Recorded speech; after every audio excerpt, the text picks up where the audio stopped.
მშვიდობის საეთერშია არჩევანი კიდევ ერთი უშედეგო კონსულტაციები, რატომ ვერ შეძლო ალიანსმა ოპოზიციის მხარდაჭერის მოპოვება და როგორ აპირებს ალიანსის ლიდერი თბილისის მმართველობისთვის ბრძოლას. არჩევანის სტუდიაში ირაკლი ალასანია. პრაიმერი კარდაკარ სამდღიანი გამოკითხვა თბილისში ეროვნული საბჭოს ფავორიტი და რადიკალური განცხადებები ეროვნული საბჭოს მხრიდან. ჩვენ სტუდიაში ზვია ძიძიგურს ველოდებით. რას პასუხობს ხელისუფლება ოპოზიციის მწვავე განცხადებებს, რისი მოლოდინი აქვს საგარეო და შიდა პოლიტიკურ ცხოვრებაში არჩევნების წინ. მმართველი პარგუნდის სახელით არჩევანში ვიცე-პრემიერი გიორგი ბარამიძე ისაუბრებს. და ახლა ჩვენი გადაცემის პირველი სტუმარი დღეს ჩვენ არჩევანი ირაკლი ალასანიაზე შევაჩერეთ. საღამოშუდობისა ბატონო ირაკლი. ორგზანით. ოპოზიციური გზაჯვარედინი კიდევ ერთი უშედეგო კონსულტაციები და განსხვავებულ პოზიციებზე დარჩენილი ლიდერები.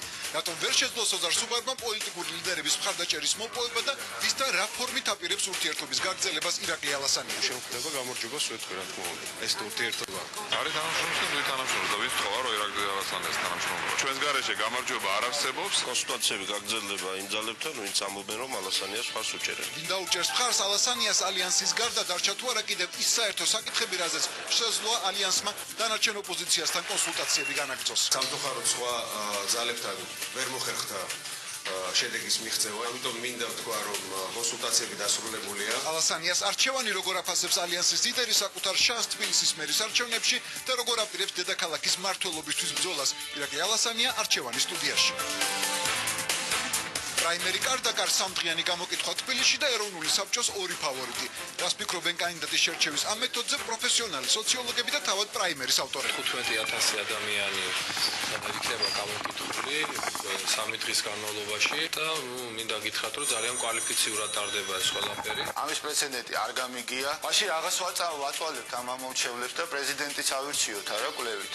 პარლამენტი ჩავირჩიოთ. ყოველ არჩევნებზე დარწმუნებული ვარ ასეთი პროცედურა უნდა ჩატარდეს, მას შემდეგაც რაც ჩვენ მოვალთ ხელისუფლებაში. როგორ აპირებს ეროვნული საბჭო ხელისუფლებაში მოსვლას კიდევ ერთი პოლიტიკური ძალა, რომელიც თბილისის მოგებას გეგმავს. ხელისუფლების მთავარი მოწინააღმდეგე არის ეროვნული საბჭო, განსაკუთრებული ძალით ებრძვიან ეროვნული საბჭოს და მე მგონი ეროვნული საბჭოს ჯერ ნაბიჯი უკან არ გადავოდგა. ვინ გადადგა ნაბიჯი უკან? რას ფიქრობენ პრაიმერის მომხრე ლიდერები არ შემდგარ კონსულტაციებზე და იმ შედეგებზე, რომელიც თბილისელების გამოკითხვით მიიღეს.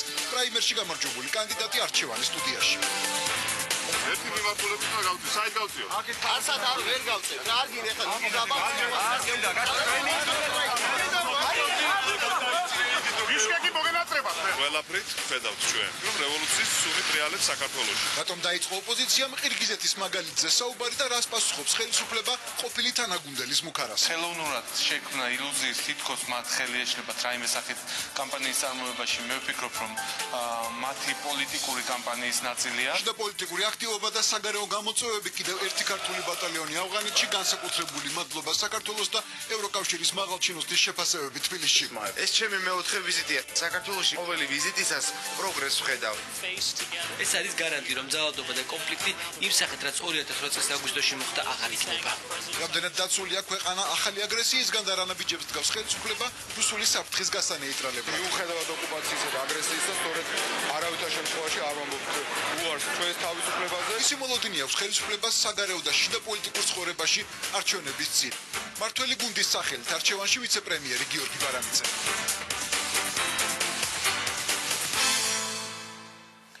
კიდევ ერთხელ მოგესალმებით ბატონო ირაკლი, დიდი მადლობა რომ მოგბრძანეთ სტუდიაში. თუმცა ჩვენ ბატონო ირაკლი ბოლო პერიოდში 4-ჯერ მოგიწვიეთ, არა მარტო ჩემს თოქ-შოუში, თუმცა რატომღაც უარს ვიღებდით. რა იყო თქვენი თავშეკავების მიზეზი, რატომ არ მოვდიოდით ჩვენთან? არაფერი, უბრალოდ იმ დროს, როდესაც მიწვევდი, სხვა რამით ვიყავი დაკავებული და ბატონო ირაკლი, ალიანსი დარჩა იგივე შემადგენლობით და იგივე ლიდერით.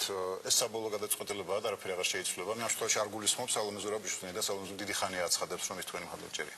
ხარდამჭერი იყო, მაგრამ დღეს მოხდა ძალიან მნიშვნელოვანი ფაქტი, რომ პარტია სალომე ზურაბიშვილის საქართველოს გზა შემოუერთდა ალიანსს. ეს აღარ არის უკვე სამი პარტია, ეს არის 4 პარტიისგან შემდგარი ალიანსი.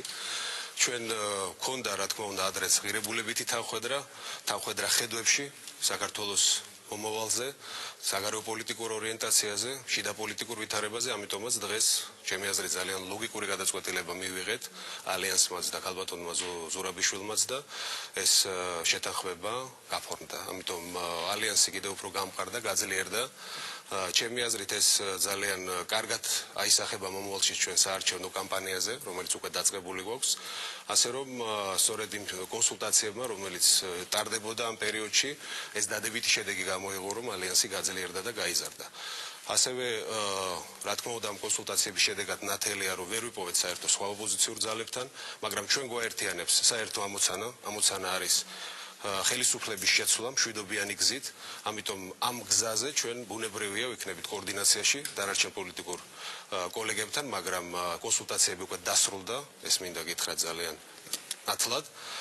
ჩვენი გზით ვაპირებთ ხელისუფლების დამარცხებას არჩევნებზე. გვაქვს საკმაოდ სერიოზული მხარდაჭერა საზოგადოებრივი ორგანიზაციებისგან, სამოქალაქო ორგანიზაციებისგან და რაც მთავარია, ყოველდღიურ შეხვედრებში საზოგადოებასთან ჩვენ გვგრძნობთ ამ მხარდაჭერას. ძალიან დიდი ცვლილების მოლოდინია საზოგადოებაში, არის შიშიც ასევე, იმიტომ რომ ბოლო პერიოდში განსაკუთრებით გააქტიურდა ხელისუფლების ნაციონალური მოძრაობის მხარდამჭერები, მათ შორის პოლიციის და უსაფრთხოების სამსახურები, ჩვენ აქტივისტებზე მიდის ზეწოლა, მაგრამ ეს კიდევ უფრო მეტ შინაგან მუხტს გვაძლევს, რომ ვიბრძოლოთ ამ არჩევნებისთვის. ეს არის შანსი, რომელიც ეძლევა თითოეულ მოქალაქეს და აქედან გამომდინარე ჩვენი მთავარი ამოცანა არის მოსახლეობის დიდი ნაწილი მოვიდეს არჩევნებში. სოზარ სუბარის შეხვედრების მთავარი მიზანი. ეს იყო მხოლოდ იმისთვის, რომ საკრებულოს თავმჯდომარეობის კანდიდატი გამოვივლინოთ, იმიტომ რომ ამ შეხვედრებიდან გამოსული ყველა მონაწილე იძახდა, რომ ამ შემთხვევაში ირაკლი ალიანსთან მხარდაჭერა პოლიტიკური სუბიექტებს და საერთოდ არ განიხილებოდა ამ შეხვედრებს. ამ ბოლო კონსულტაციებში ძირითადად საუბარი იყო ასევე მაჟორიტარი კანდიდატების ურთიერთშეთანხმებაზე, რომ არ მოხდეს დაპირისპირება მაჟორიტარ კანდიდატებს შორის ოპოზიციის მხრიდან, იყო ერთიან კანდიდატზეც საუბარი, ასე რომ ეს იყო კიდევ ერთი მცდელობა, კეთილი ნება, პოლიტიკური ნება ჩვენი ალიანსის გამოვლენილი, რათა პირნათელი ვიყოთ ჩვენ ამომრჩევლებთან, საზოგადოებასთან, რომ მცდელობა არ დავაკელით, რომ ერთიანი კანდიდატის ირგვლივ შემდგარიყო შეთანხმება, მაგრამ ეს არ არის აბსოლუტურად ტრაგიკული. მოქალაქეებს საზოგადოებას უნდა ქონდეს არჩევანის შესაძლებლობა. მათ შორის ოპოზიციაშიც. ჩემთვის მთავარი ამოცანა დღეს არის ვილაპარაკოთ იმ პრობლემებზე, რომელიც ქვეყანაში დაგროვდა. რამ განაპირობა დღეს საქართველოს, რომ შევიდა ესეთ ღრმა პოლიტიკურ კრიზისში. ეს აინტერესებს საზოგადოებას, როცა ველაპარაკებით. რატო არის ესეთი ეკონომიკური მდგომარეობა? ეს გაუთვლელი წინ დაუხედავი ნაბიჯები პოლიტიკური, რომელსაც ხელისუფლება დგამს, სააკაშვილის და უგულავას ხელისუფლება, მე პირდაპირ მინდა გითხრათ, გახდა ძირითადი მიზეზი სწორედ, რომ დღეს საქართველოში არც ერთი პიროვნება, არც ერთი ადამიანი დაცულად ვერ გრძნობს თავს. არც სოციალურად, არც პოლიტიკურად და უსაფრთხოების კუთხითაც. ეს არის ძირითადი პრობლემა დღეს, რომელიც უდგას ქვეყანას წინ. აქედან გამომდინარე, ჩვენ დგავართ ძალიან მკაფიოდ ერთადერთ გზაზე. ეს არის არჩევნების გზით, მშვიდობიანი გზით ხელისუფლების შეცვლა. და ეს შანსი ყველა ჩვენთაგანმა დღეს უნდა გამოვიყენოთ. თქვენ მანამდე საუბრობდით, რომ დაწყებული გაქვთ საარჩევნო კამპანია, თუმცა სუზასუბარო მაინც დაიწყო კონსულტაციები სხვა პოლიტიკურ ძალებთან. ეს ხომ არ იყო თავიდანვე ჩაშლილი მოლაპარაკებები? ცდელობა ყოველთვის აუცილებელია, რომ აწარმოო. ჩემი აზრით, კიდევ ერთხელ ვიმეორებ, რომ ეს იყო კიდევ ერთი კეთილი ნების პოლიტიკური ნაბიჯი. მე დღეს უკვე პირდაპირ შემიძლია ვთქვა, რომ ლაპარაკობთ უკვე საზოგადოებასთან, საზოგადოების მხარდაჭერა გვჭირდება სწორედ რომ კონსულტაციებს იწყებდით. ხო არ იყო ამ შემთხვევაში ხო არ შეგაშინათ თქვენმა რეიტინგებმა, რომელიც დღეს გააჩნიათ კონსულტაციებს ადრეც ვატარებდით, ეხლაც ჩავატარეთ. ამაში არაფერს წინააღმდეგობრივ ჩვენ კამპანიასთან ვერ ვხედავ. პირიქით, ეს კიდევ ერთხელ ჩვენ დავინახეთ რა პოზიციები აქვს ჩვენს პოლიტიკურ კოლეგებს ოპოზიციაში. აქედან გამომდინარე გამართვას? მე გითხარით, რომ მგონი რომ დამთავრდა კონსულტაციები, ეს არაერთხელ კიდევ შეიძლება ჩავატაროთ. ჩვენ ხვდებოდით და შევხვდით მეთქი, ეგ გითხარით. აქედან გამომდინარე, ჩვენი მთავარი ამოცანა დღეს არის მთელი საზოგადოება, ოპოზიციური სპექტრი კონცენტრირებული იყოს არჩევნებზე. თარიღი გამოცხადებულია, ეს არის 30 მაისი. სწორედ ამ დღეს ჩვენ უნდა დავიწყოთ ხელისუფლების შეცვლა. ხელისუფლების შეცვლა ადგილობრივ დონეზე და შემდეგ ცენტრალურ ხელისუფლების.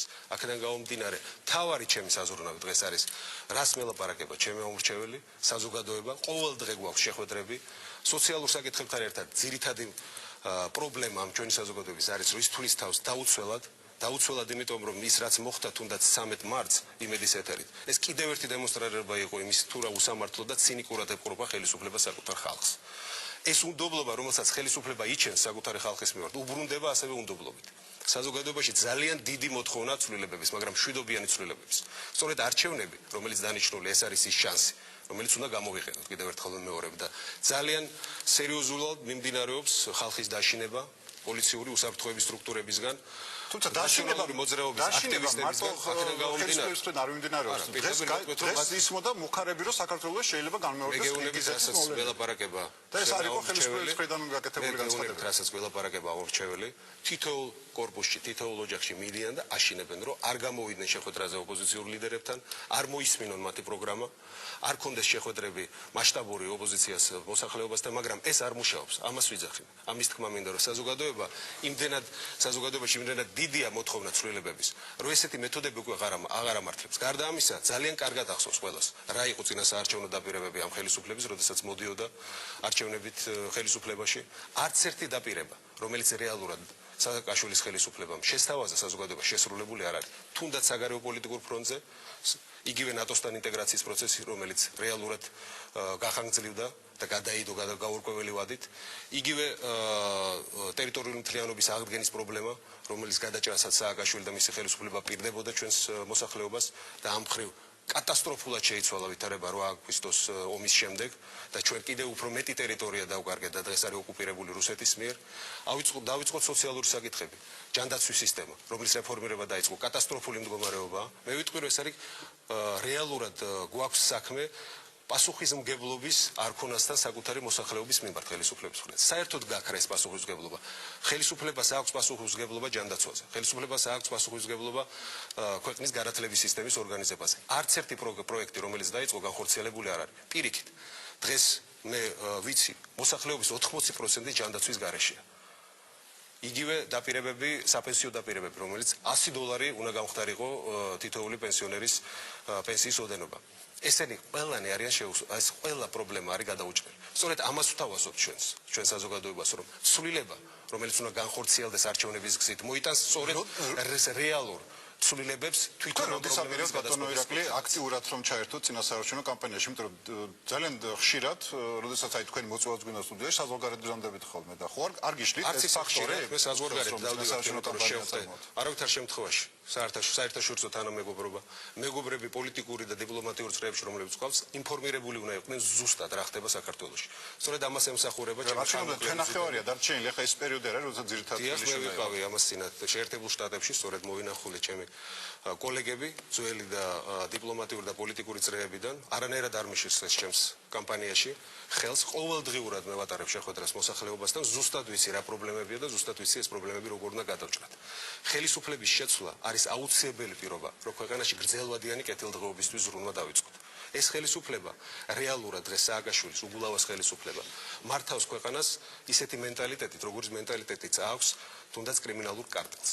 იმიტომ რომ აქ გადაწყვეტილებები არის აბსოლუტურად არაგამჭვირვალე, ფინანსები, რომელიც დღეს ჩვენი ფინანსები, თითოეული მოქალაქის ჯიბიდან ამოღებული ფინანსები, დღეს იხარჯება ურცხვათმა წინასაარჩევნო კამპანიაზე, ადმინისტრაციული რესურსი, პოლიცია უსაფრთხოება ჩართულია არჩევნების პროცესში.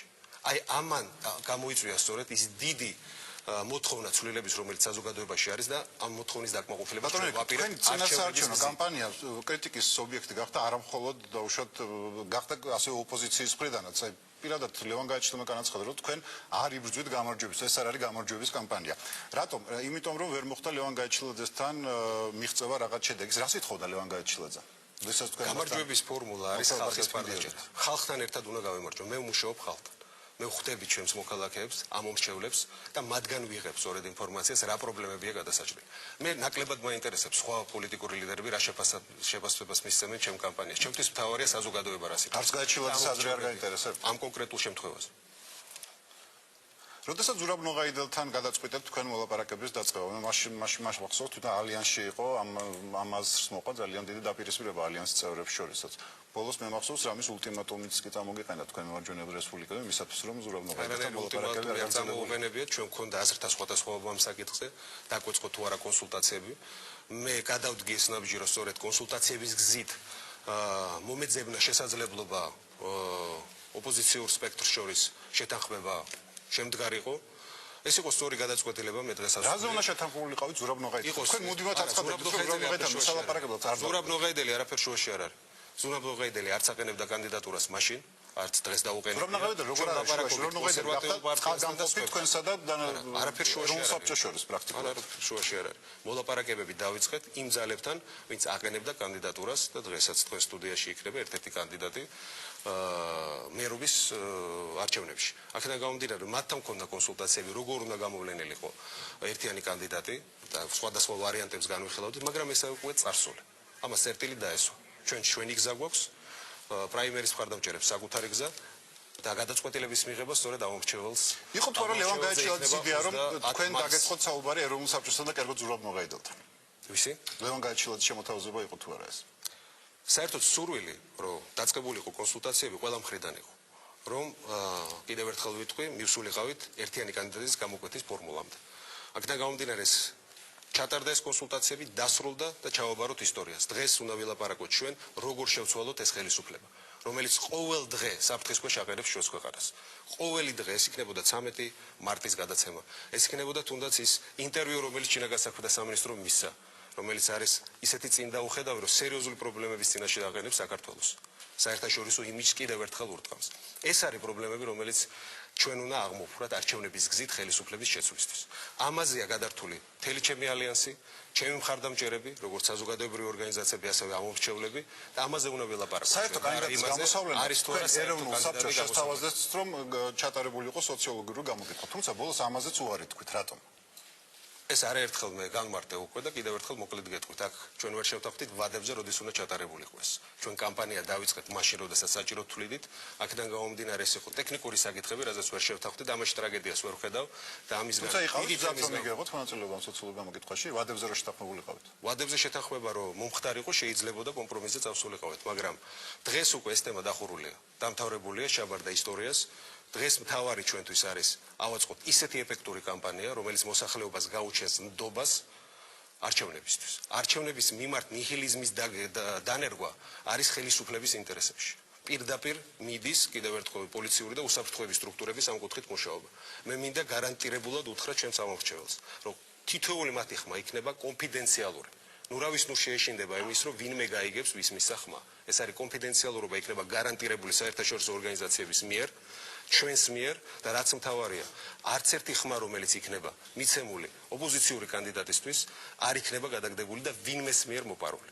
ჩვენ დავიცავთ ჩვენ ხმებს. ზურაბ-მოღაიდელი აცხადებს, რომ მის გარეშე თქვენ გამარჯვებას ვერ მიაღწევთ და ეს განცხადება, ამ განცხადების ადრესატი იყავით კონკრეტულად თქვენ ბატონ ერაკლი. მე არ ვიცი ნოღაიდელი რას იძახის, გამარჯვების მიღწევა ერთადერთი შესაძლებელია ხალხთან და საზოგადოებასთან ერთად. ზურაბ-მოღაიდელი აქ არაფერ შუაში არ არის.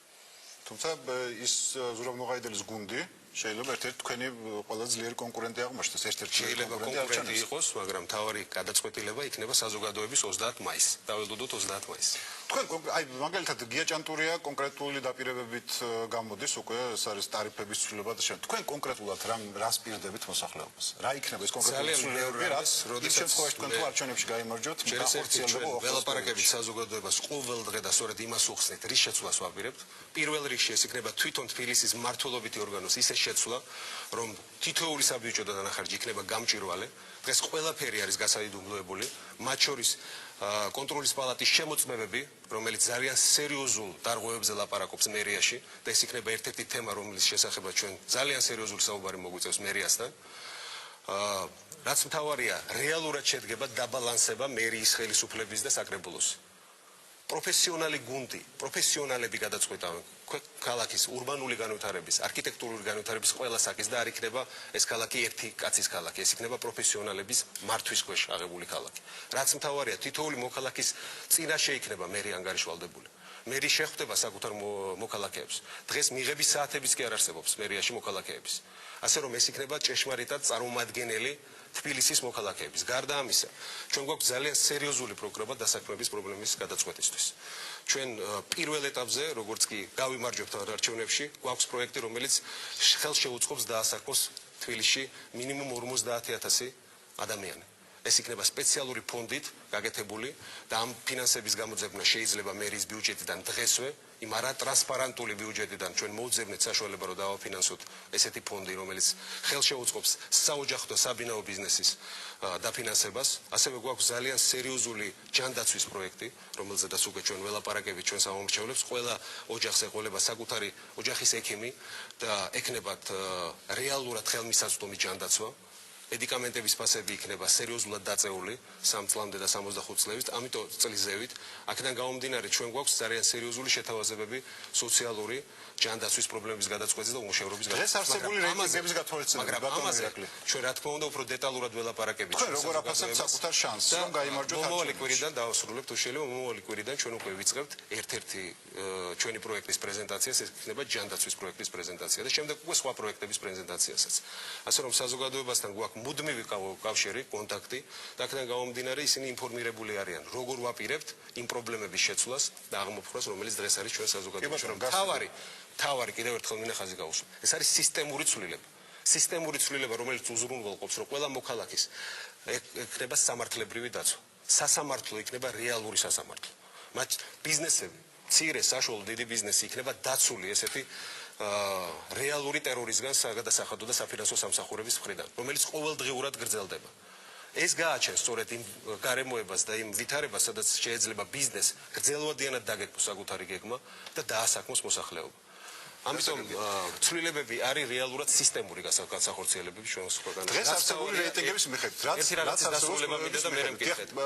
ის დარღვევები, რომელიც წინასაარჩევნო პროგრამას ახალ მომიწვიეთ საშუალებას, რომ დროშ შეზღუდულები რაც თავარია, ის დარღვევები, რომელიც აქამდე მერიაში და სხვა სახელმწიფო სტრუქტურებში იყო, ეს დარღვევები იქნება ბოლომდე გამოძიებული, იმიტომ რომ საქართველოში ერთხელ და სამუდამოდ პასუხისმგებლობა უნდა გაუჩინოთ ყველა სახელმწიფო მოხელეს. ანუ არც ერთი დანაშაული რომელიც შადენილია ამ ხელისუფლების მიერ არ იქნება უყურადღებო დატოვებული და მათ ჭეშმარიტად დამოუკიდებელი სასამართლო მართვსაჯულებით ვხედავთ. გარკვეულწილად რევანშიც იქნება.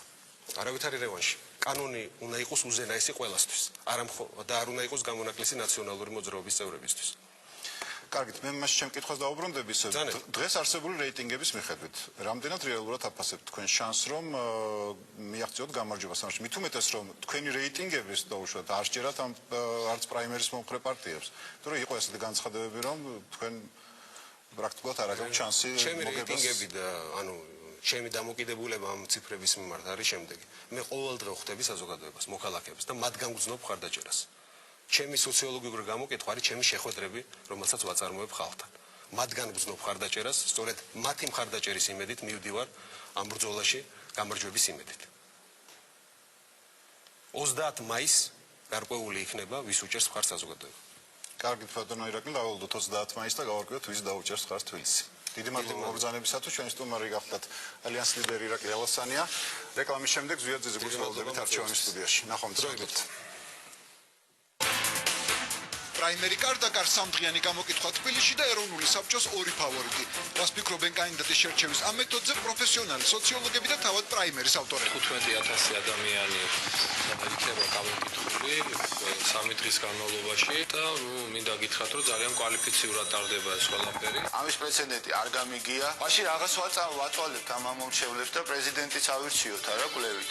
პარლამენტი ჩავირჩიოთ. ყოველ არჩევნებზე დარწმუნებული ვარ, ასეთი პროცედურა უნდა ჩატარდეს, მას შემდეგაც რაც ჩვენ მოვალთ ხელისუფლებაში. როგორ აპირებს ეროვნული საბჭო ხელისუფლებაში მოსვლას კიდევ ერთი პოლიტიკური ძალა, რომელიც თბილისის მოგებას გეგმავს. ხელისუფლების მთავარი მოწინააღმდეგე არის ეროვნული საბჭო, განსაკუთრებული ძალით ებრძვიან ეროვნული საბჭოს და მე მგონი ეროვნული საბჭოს ჯერ ნაბიჯი უკან არ გადაუდგა. ვინ გადადგა ნაბიჯი უკან? რას ფიქრობენ პრაიმერის მომხრე ლიდერები არ შემდგარ კონსულტაციებზე და იმ შედეგებზე, რომელიც თბილისელების გამოკითხვით მიიღეს.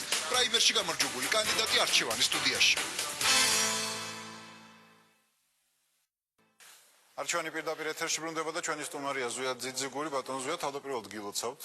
დიდი მადლობა ბატონო. და კობას კანდიდატურები იყო დაყენებული პრაიმერში, თქვენ გაიმარჯვეთ. რამდენად მიიღეთ ის მხარდაჭერა თბილისელებისაგან, რაც ცდილობდით?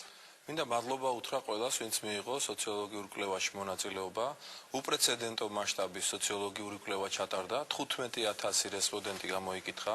15,000-დან 12,000-მა ასე ვთქვათ, ღიად დააფიქსირა, რომ ოპოზიციური კანდიდატის სოციოლოგიურ გამოკითხვაში ღებულობდა მონაწილეობას და მინდა ყველას უთხრა უზარმაზარი მადლობა, იმიტომ რომ ეს იყო პირველი პრეცედენტი, რომელიც განხორციელდა თბილისში და იმედი მაქვს, რომ აი ამ დამკვიდრდება ეს პოლიტიკურ ცხოვრებაში, ეს არის პოლიტიკური კულტურის მაჩვენებელი, როდესაც კანდიდატების გამოვლენა ასეთი წესით ხდება და თქვენი ეთერის საშუალებით მინდა კიდევ ერთხელ მადლობა გადაუხადო ყველას, ვინც მიიღო ამაში მონაწილეობა, მინდა მადლობა გადაუხადო კობა დავითაშვილს, რომელმაც პირველმა მომილოცა, ასე ვთქვათ, პრაიმერისში გამარჯვება და მინდა ვთქვა, რომ ეს გვინდა ჩვენ საქართველოშიც სწორედ, როდესაც ყველა არჩევნებში კანდიდატები, გამარჯვებულ კანდიდატს საჯაროდ მიულოცავენ და ეს ნიშნავს იმას, რომ ქვეყანა უკვე დემოკრატიის თვალსაზრისით, არჩევნების სამართლიანად ჩატარების თვალსაზრისით გადავიდა ახალ საფეხურს. ბატონო, რატომ ვერ დაითანხმეთ სხვა ოპოზიციური ძალები პრაიმერზე, მაგალითად იგივე გოგი თოფაძე, ნიკა ივანიშვილი, გია ჭანტურია, რატომ გააკეთეთ აქცენტი მაინდა-მაინც ალიანსზე,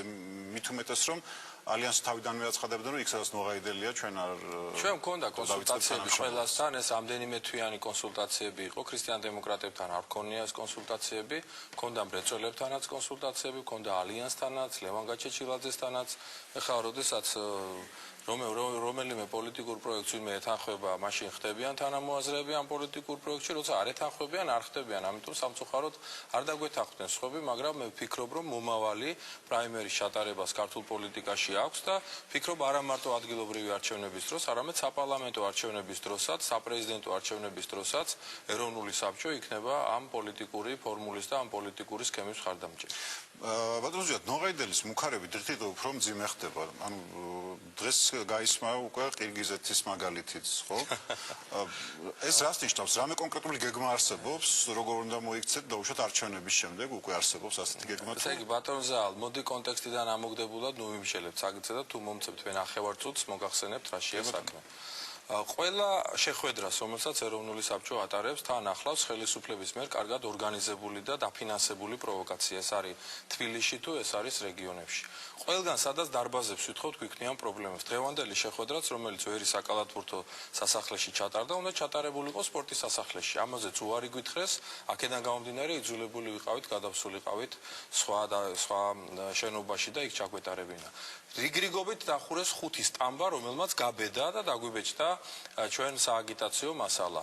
მუდმივად ხდება რამდენიმე სახელისუფლებო ტელევიზიის მხრიდან დილიდან საღამომდე ლანძვაგინება ეროვნული საბჭოში, მისი ლიდერების, მისი პოლიტიკის, მისი საქმიანობის და ასე შემდეგ. მუდმივად ხედავთ ხელისუფლების მხრიდან წინააღმდეგობის და მინდა ვიკითხო უბრალოდ, აი ჩვენ ახლა გვიყურებს ძალიან ბევრი ადამიანი საქართველოში და მინდა ვიკითხო, თუ კი ჩვენ ასეთი ხელშეშლები გვექნება, როგორ უნდა ჩავატაროთ არჩევნები? თუ კი არჩევნებისთვის ვერ დავბეჭდეთ პლაკატი, ვერ დავბეჭდეთ სააგიტაციო მასალა, თუ კი პოლიცია იმაზე არის, რომ ესე იგი ჩვენ გვდიოს ახლა მე ქუჩაში დავდივარ, ძირითადად ოპოზიციის ბილბორდებია სულ. ვისი ბილბორდებია? ბოდიშვიხტი, სადმე ნახეთ ეროვნული საბჭოს ბილბორდები, ამაზეც პრობლემები გვაქვს ჩვენ და ამას გეუბნებით სწორედ, რომ ერთადერთი ოპოზიციური ძალა, რომელიც არის განებივრებული ხელისუფლების ასეთი ყურადღებით, განებივრებული ბჭყალებში, რა თქმა უნდა, არის ეროვნული საბჭო, რაც იმას ნიშნავს ჩვენთვის, რომ ხელისუფლება აპირებს ჩვენს მიმართ რაღაც განსაკუთრებული ზომები. ჩვენ ვაპირებთ, რომ ხელისუფლება მაქსიმალურად ვაიძულოთ სამართლიანი არჩევნები ჩაატაროს. ამიტომ ნებისმიერი ჩვენი მხრიდან ქმედება ეს პოლიტიკური აქცია იქნება თუ საპროტესტო პიკეტირება, გინდა გზისავალი ნაწილის და გინდა ასე შემდეგ, ემსახურება იმას, რომ ხელისუფლება გონს მოიყვანოთ თემ მსოფლიოს დავანახოთ, რომ საქართველოში არჩევნების გაყალბება მიმდინარეობს. მინდა გითხრათ, ეხლა ყველას მივმართეთ, როგორ უნდა მოიქცეთ, იქნებ თქვენ გვირჩიოთ და დავიჯერებთ ამ თქვენ რჩევასაც. CSKO-ს თავმჯდომარეს მივმართეთ, დარბაზებთან დაკავშირებით და სტამბებთან დაკავშირებით, სასამართლოს მივმართეთ, ფინანსთა სამინისტროს მივმართეთ, საპროტესტო ბრიფინგები ჩავატარეთ. პოლიტიკოსები ვართ, ჩვენ პოლიტიკურ არსენალში არსებობს მეთოდები, რომელიც არის დაუშვათ პოლიტიკური ზემოქმედება, როდესაც ამას საჯაროდ ხდით და მეორე ზემოქმედება, როცა პოლიტიკურ აქციას აწყობ. ჩვენ იძულებული ვართ პოლიტიკურ აქციებზე გადავიდეთ უკვე, იმიტომ რომ ეს საჯარო განცხადებები და მიმართები არ შველის საქმეს. ისმის საკმაოდ წვავი განცხადებები, რომ საქართველოში რევოლუციის სუნი ტრიალებს და ასე ჩვენ არ გვინდა რევოლუცია, არავით არის, ჩვენ გვინდა არჩევნები, მაგრამ თუ კი არჩევნების ჩატარების საშუალებას არ მოგცემენ, მაშინ ურავინ შეგვეკითხება რას ვიზამთ, იმიტომ იმიტომ რომ ხალხი თვითონ გვეტყვის რა უნდა ვქნათ და როგორ უნდა მოვიქცეთ, რა უნდა გავაკეთოთ. მაშინაც გეტყვით, იქნება საპროტესტო გამოსვლები ქუჩაში, ჩვენი ხმების დაცვისთვის, არჩევნები რომ ჩავატაროთ და უკან დახევას ნამდვილად არ ვაპირებთ. ეროვნულ საბჭოში არა ვართ არც ის ხალხი და არც ის ძალები, ვისი ან შეშინება, ან მოსყიდვა, ან დაღლა და ან გაფუჭება რამე სხვანაირად შეიძლება. ეს არის გამოსული. საერთო გეგმა ოპოზიციის მაგალითად თქვენ და ლევან გაჩილაძის, იმიტომ რომ ჩაქუხილი ლევან გაჩილაძის მე ახლა რა არის მეტეოროლოგიურ ტერმინებთან დაკავშირებით მე ვერაფერს ვერ მოგახსენებთ მე არ მინდა ახლა ჩაქუხილებზე და წვიმაზე და სეტვაზე ვილაპარაკო მე ვლაპარაკო პოლიტიკურად რა ხდება რა მდგომარეობაა და ამ მიმართულებით იმასაც ვიტყვი რომ ჩვენ აუცილებლად ვაპირებთ იმ ადამიანებთანაც ურთიერთობას და გვექნება ძალიან მჭიდრო თანამშრომლობა რომლებიც სააკაშვილის რეჟიმის შეცვლისთვის იბრძვიან და ამ არჩევნებს არ უჭერენ მხარს იმ ადამიანებთანაც გვექნება ურთიერთობა დღეს იყვნენ ჩვენთან ყრილობაზე მობრძანებულები სახალხო კრების ინიციატორი საინიციატივო ჯგუფის წარმომადგენლები და მინდა გასაჯაროდ განვაცხადე და ვამბობ დღესაც რომ თბილისის მერია ჩვენთვის არ იქნება მხოლოდ სამეურნეო საქმიანობით დაკავება თბილისის მერია იქნება პოლიტიკური ცენტრი ოპოზიციის რომელიც იზრუნებს იმაზე რომ მიხეილ სააკაშვილი და მისი კრიმინალური რეჟიმი გაუშვას ხელისუფლებიდან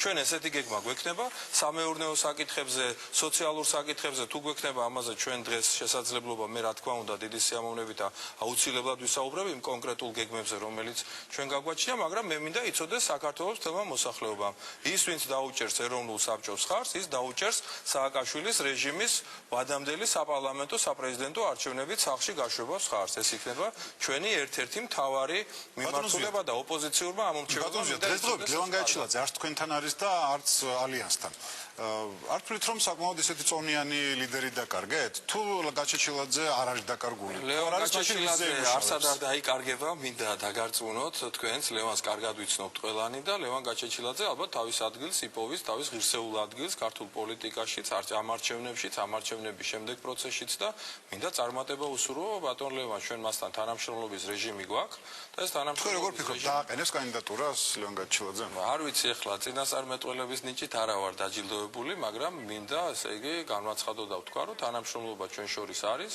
და ეს თანამშრომლობა გაგრძელდება იმიტომ რომ მე დარწმუნებული ვარ რომ ლევანსაც გულწრფელად უნდა სააკაშვილის რეჟიმი წავიდეს ამ ქვეყნიდან მშვიდობიანი გზით და დაიწყოს ქვეყნის ნორმალური განვითარება თქვენი ოპოზიციასთან მეგულისხმობ ალიანს დაპირისპირების მთავარი მიზეზი იყო ზურაბ ნოღაიდელი ჩვენ არ დავპირისპირები ვართ ღმერთმა იცის ეს მათ წამოაყენეს ფორმულა ყველას -1 და ჩვენ გვინდა დისტანცირება მოხდა ყოველ შემთხვევაში კიდევ ერთხელ უნდა განვაცხადოთ რომ ჩვენი მთავარი ამოცანა არის სააკაშვილის დამარცხება და არა ზურაბ ნოღაიდელის წინააღმდეგ ბრძოლა შეიძლება არ ეთანხმებოდეთ ზურაბ ნოღაიდელს რაიმე საკითხებში ეს ყველას უფლება არის მაგრამ მე ვფიქრობ რომ ოპოზიციაშიც უნდა შეგეძლოს რომ დემოკრატიული თუმცა მე შეგახსენებ ზუსტად 1 წლის წინანდელ მოვლენებს 9 აპრილს 2009 წლის როდესაც ზურაბ ნოღაიდელს თქვენ გვერდით არიყენებდით საპროტესტო აქციებს. ასე არ იყო, ეს თქვენ შეგიძლიათ დააზუსტოთ და გაარკვიოთ. ზურაბ ნოღაიდელს ეროვნულმა ფორუმმა უთხრა უარი, რომ ნუ მოვა აქციებზეო და ბატონმა ზურაბმა თავად თქვა, რომ არ გინდათ და ნუ გინდათ. წავიდა და აჭარაში ატარებდა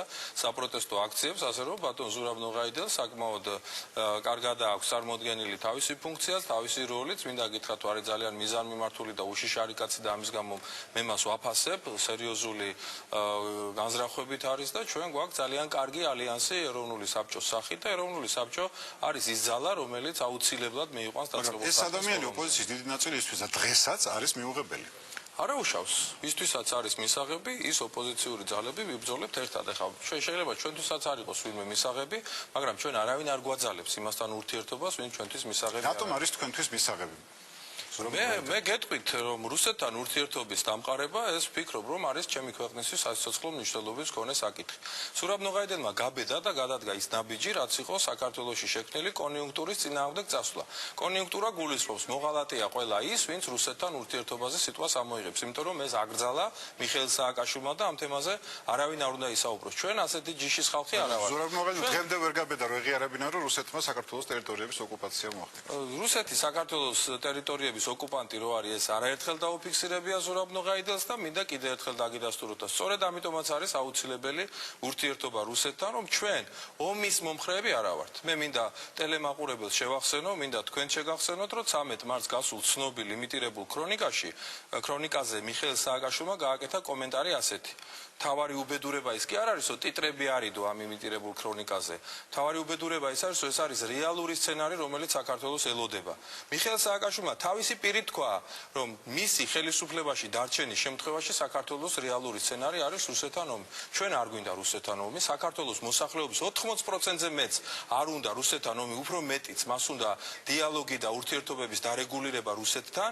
საქართველოს კათოლიკოს პატრიარქმა თავის სააღდგომო ეპისტოლეში დააფიქსირა, რომ დიპლომატიური გზებით რუსეთთან ურთიერთობის აღდგენა ეს არის საქართველოსთვის ძალიან მნიშვნელოვანი და საიცოცხლო აუცილებელი. ჩვენც ასე ვფიქრობთ და მინდა გითხრათ, რომ ერთადერთი ძალა, რომელიც ბედავს ამ თემაზე ლაპარაკს, არის ეროვნული საბჭო. სხვა პარტიებიც ფიქრობენ იგივეს, მაგრამ მე სხვა პარტიები ასეთი ტიპის ნაბიჯებს ვერ დგამენ, იმიტომ რომ ისინი არ არიან ჯერ მომწიფებულნი იმისთვის, რომ გარკვეული ტიპის პასუხისმგებლობები ძალზე სასიცოცხლო მნიშვნელობის მქონე ქვეყნისთვის აუცილებელ ნაბიჯებს გააჩნია ფორმას ბატონო ზვიად, როდესაც თბილისიდან რამდენიმე 10 კილომეტრში ჯარი დგას რუსული რთულია. როცა თბილისიდან 10 კილომეტრში ჯარი დგას, მაშინ უნდა დაელაპარაკოს სწორედ და გუშინ ლაპარაკობდა ცისკარიშვილი და თარგამაძე და ვანო მერაბიშვილი, რომ თურმე გაგანია ომის დროს ელაპარაკებოდნენ რუსებს და ელაპარაკებოდნენ ხან სტალინის ძეგლის აფეთქებას და კიდე არ ვიცი რაზე ელაპარაკებოდნენ.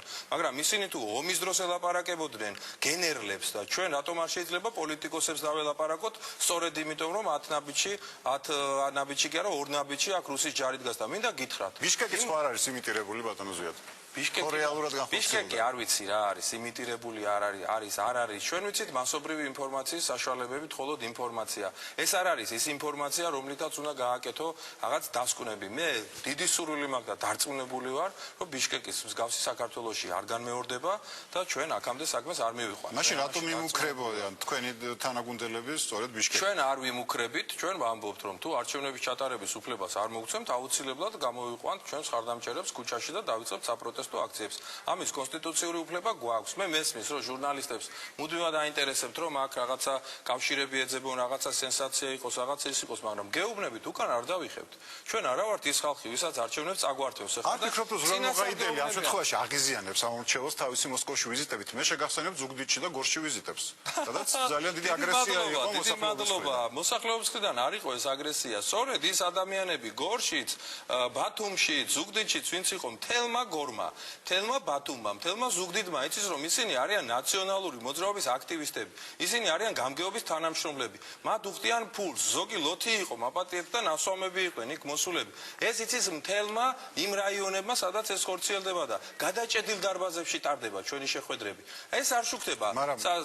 რესპუბლიკური მნიშვნელობის არხი. უკაცრავად, მაგრამ იქ ის დედებიც იყვნენ, რომელმაც რუსულ ოკუპაციის დროს შვილები დაკარგეს. კი, იყვნენ ესეთი დედების და ჩვენ ამ დედებს უთხარით და დღესაც ვეთქვით რა, რომ ჩვენი პოლიტიკოსების მოვალეობა იმ დედებზეც ვიფიქროთ, რომელთაც არ უნდა დაკარგონ შვილები და ჩვენ მომავალი ომი არ გვჭირდება და სწორედ იმ დედების დიდი უმრავლესობა იმას ფიქრობს ბატონო ზაალ, რომ დაე ჩემი შვილი იყოს ბოლო და მეტი აღარ დაიღვაროს სისხლი საქართველოში და საქართველო განვითარდეს და ფეხზე დადგეს. და ის უნდა გითხრათ სწორედ, რომ მთელი საქართველოს მხრიდან არის ძალიან სერიოზული მხარდაჭერა, რომ რუსეთთან ურთიერთობები დარეგულირდეს და მე მინდა თქვენი ეთერით განვაცხადო, თქვენი რეიტინგული ეთერით განვაცხადო, რომელსაც ბევრი მაყურებელი ყავს.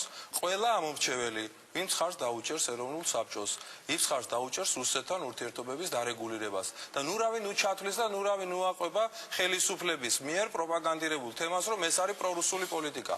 ის რომ ახალგორში და ცხინვალში უნდა დაბრუნდეს, ახალგორში და კოდორის რეგიონებში დევნილების დაბრუნებაზე მიდის უკვე კონკრეტული მოლაპარაკებები მოსკოვში და ბატონი ნოღაიდელი ისევ აპირებს წასვლას მოსკოვში რამდენიმე დღეში, ის დამალულად არაფერს არ აკეთებს. ის რომ საჰაერო მიმოსვლები რეგულარული გახდება მაისიდან და ამასთან დაკავშირებითაც იქნება კონკრეტული განცხადება გაკეთებული. რამდენიც არ უნდა ამტკიცოს ხელისუფლებამ აქ ნოღაიდელი და ეროვნული საბჭო არაფერ შუაში არ არის. მინდა გითხრათ, რომ სწორედ ამ ვიზიტების შედეგად ხდება, რომ 1,200,000 ქართველი, რომელიც არის რუსეთში, ის ქართველები დაამყარებენ საქართველოში მცხოვრებ თავის თანამემამულეებთან ურთიერთობას, ესეც იქნება. მაგრამ ბატონო ზიად, როდესაც გორში მიბრძანდებოდა ზურაბ ნოღაიდელი, მაშინ ხელისუფლებამ კი არა ალიანსის წარმომადგენლებმა გაგაფრთხილეს თქვენ, რომ გორში არ ჩასულა გასულიყავით, მე იგი წინააღმდეგობა დაგხვდება. გორში დაგვთა გავსებული დარბაზი და დიდი მადლობა ალიანსის წარმომადგენლებს იმისათვის, რომ ჩვენზე ესე იზრუნა, მაგრამ ჩვენ მიუხედავად იმისა, რომ ეხა სადღაც ვიღაცის ჩვენი ჩასვლა ენდომება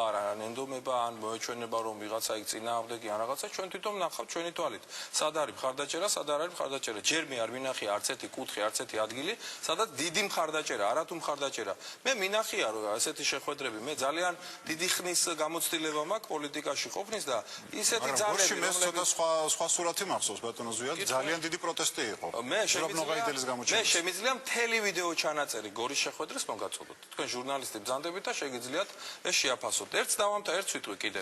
რუსეთთან ურთიერთობის კონტექსტში ძალიან მნიშვნელოვანია, რომ ქართული სასოფლო-სამეურნეო პროდუქცია დაბრუნდეს რუსულ ბაზარზე. და ყველა ეს საკითხი, რომელზედაც მე თქვენ ახლა მოგახსენეთ, ეს არის დევნილების დაბრუნება, ეს არის საჰაერო მიმოსვლის აღდგენა, ეს გახლავთ ქართული პროდუქციის უკან დაბრუნება, ეს არის ქართული საქმე, ეს არ არის რუსული საქმე და ჩვენ ვაკეთებთ პრო-ქართულ საქმეს. და მინდა გითხრათ, რომ ჩვენ არა ვართ არც პრო-რუსული, არც პრო-ამერიკული ძალა, ჩვენ ვართ პრო-ქართული ძალა და გავაკეთებთ ყველაფერს იმისათვის, რომ საქართველოს ინტერესები რის ხარჯზე უნდა მოხდეს? რის ფასად აკეთებს რუსეთი ამას? კაი, დაბრუნდა ქართული პროდუქტი, აღდგა მიმოსვლა. რის ფასად გააკეთებს რუსეთი ამას? მხოლოდ იმიტომ, რომ ზურაბ-ნოღაიდელს შეხვდა? არა, თქვენ ამბობთ, რომ ესე იგი რის ფასად შეიძლება ამის გაკეთება. სუვერენიტეტი არის ერთადერთი საკითხი, რომლის დათმობა არ შეიძლება. სხვა რა გვაქვს საერთოდ დასათმობი, მინდა გითხრათ. და ერთ რამეს შეგეკითხებით კიდე. ჩვენ ახლა ხშირად აი თითქოს ჩამჭრელ კითხვას გვისვამენ, რომ აი ცხინვალს და სოხუმს დააბრუნებს, ახლა რუსეთი თუ ურთიერთობა არ გიქნება. მე მინდა გითხრათ, რომ რუსეთში არის მთელი რიგი პოლიტიკური მიმართულებები, რომელთაც აქვთ პროგრამა და საკითხები, რომ კიდე დამატებითი პრობლემები შეექმნას საქართველოს. კიდე დამატებითი პრობლემა თუ შეექმნას საქართველოს, ისევ დაიწყო რაღაცა კონფლიქტი, ისევ კიდევ დევნილები მოგვემატა, კიდევ ტერიტორიები დავკარგეთ, შემდეგ სააკაშვილის ტექსტებს უსმინოთ, რომ ჩვენ რუსეთი ვამხილეთ მთელი მსოფლიო თანამეგობრობის წინაშე, რაც უდები არიან და აი ნიღაბი ავხადეთ და ასე შემდეგ. ეს იქნება ჩვენი დამშვიდება. სააკაშვილი მარტო ავლაბარში და იმ რეზიდენციაში რო დარჩეს პრეზიდენტად, ის ურჩევნია და მთელი საქართველო დაკარგოს, ვიდრე მთელი საქართველო გაერთიანდეს და თვითონ არ იყოს ამ ქვეყნის პრეზიდენტი. ეს ხო არაერთხელ ვნახეთ ჩვენ. და რა ვქნათ ახლა სააკაშვილს გავყვეთ და გავაყოლოთ ეს ქვეყანა უბსკურში, არ ვაპირებ ჩვენ ასე. და თანაც ბატონო ზაალ, ერთ რამეს გეტყვი. ახლა მე რასაც ვლაპარაკობ, სწორედ ასე ვფიქრობ. და თუ კი ასე ვფიქრობ, სწორედ რატომ არ უნდა ვთქვა და რატო არ უნდა უთხრა ხალხს და მოსახლეობას ის, რასაც მე ვფიქრობ. ვინ დამიშალა ეს? ვინ დამიშალა? რა კონიუნქტურაა ასეთი, რომ მე ამაზე ვერ ვილაპარაკობ?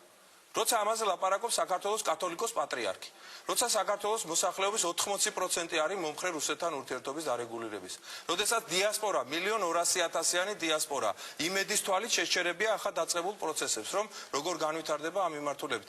რატომ არ უნდა გავაკეთო ეს? იქნება თუ რუსეთში ჩვენ პროდუქცია შევიდა, იქიდან რა უნდა წამოვიღოთ?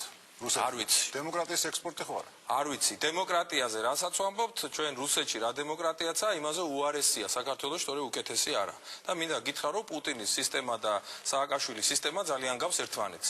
მე მინდა გითხრათ, რომ აი ის ვინც არიან ნეტარი პოლიტიკოსები, რო ამბობენ, რომ აი პუტინი წავა ხელისუფლებიდან და შემდეგ დაველაპარაკებით რუსებს, პუტინი ხელისუფლებიდან კიდევ არ წავა დიდხანს.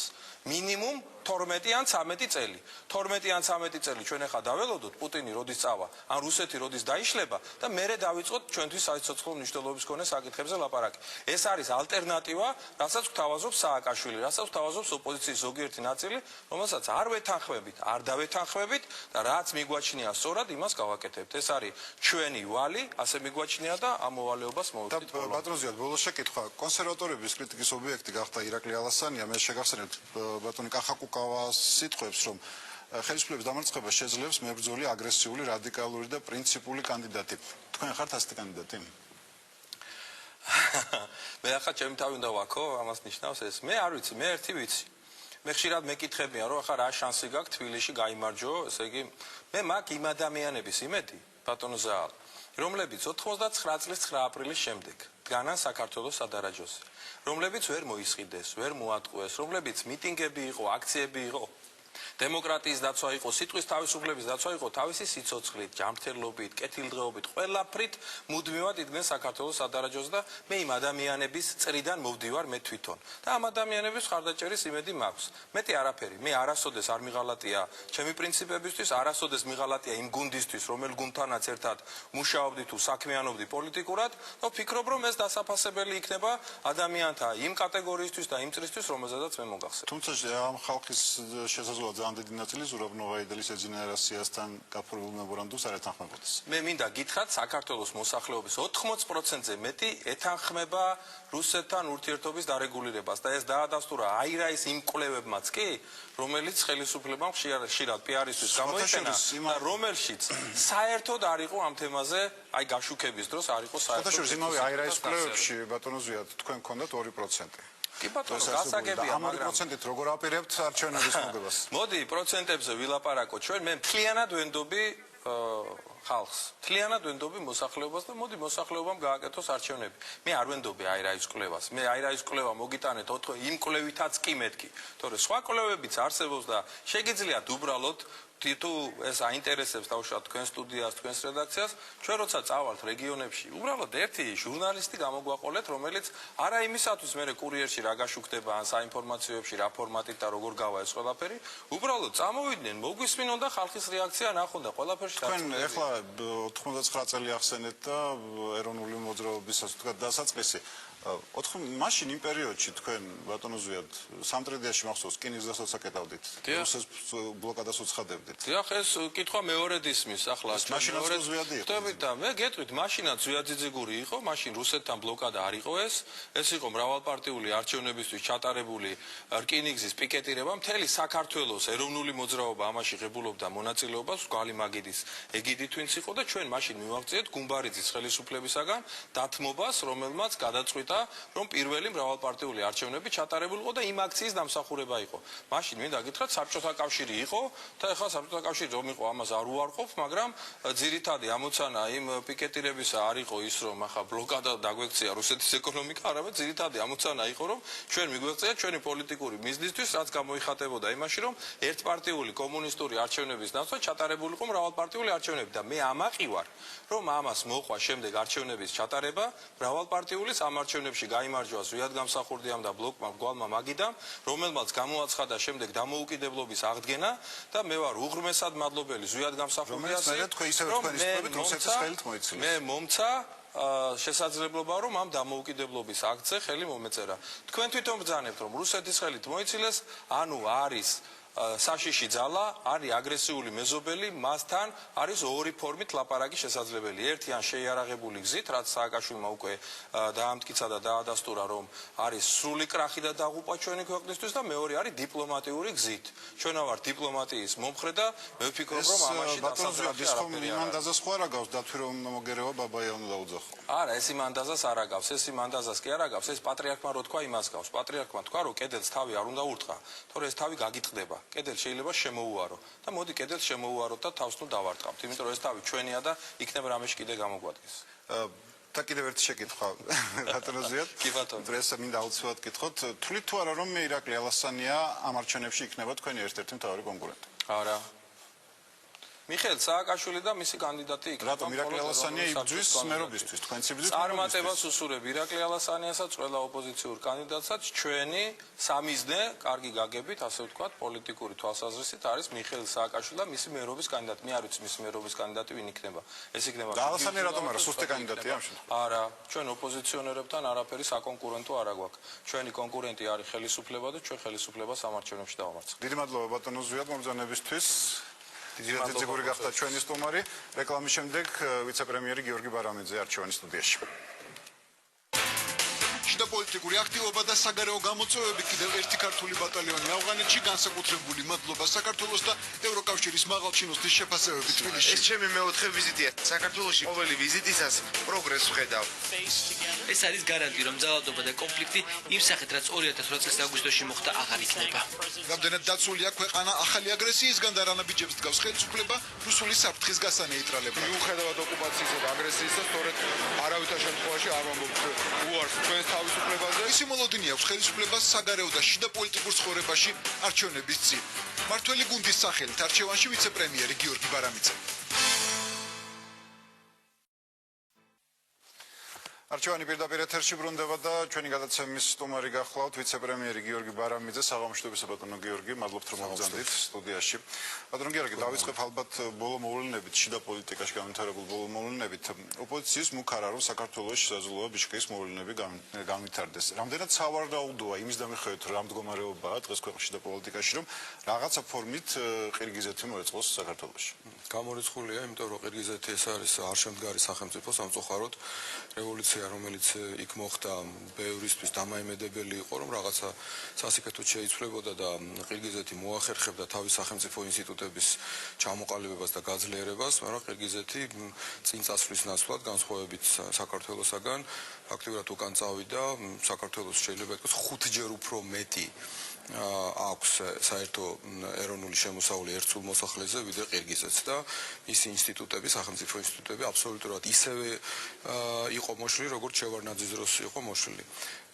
ამიტომ ეს სცენარი არ გამოუვა, თქვათ, რუსეთს, მაგრამ ის რომ არიან ელემენტები, რომლებსაც იმედი აქვთ, რომ ასეთი სცენარით შეიძლება განვითარდეს მოვლენები, ეს ცხადია, მაგრამ ესეც ნათელია რომ ასეთ ელემენტებს მინიმალური მხარდაჭერა აქვს, პრაქტიკულად არ აქვთ მხარდამჭერები, ასე რომ ეს სცენარი გამორიცხულია, ეს არ გაუვა არავის. ბატონო გიორგი, რეალურად რომ თქვათ, რა მოხდა ყირგიზეთში, რა ძალები მოვიდნენ ახლა ხელისუფლებაში? მეგა ბუნებრივია, რაც დრო გავა, შემდგომ უფრო ნათელი გახდება ეს, თუმცა აი ამ რამოდენიმე დღის განმავლობაში საკმაოდ გამოიკვეთა პირდაპირ შეიძლება ითქვას ანტიამერიკული, ანუ ანტიდასავლური ვთქვათ ხაზი ყირგიზეთის ახალი აი ამ არეულობის შედეგად მოსული ძალაუფლებისა.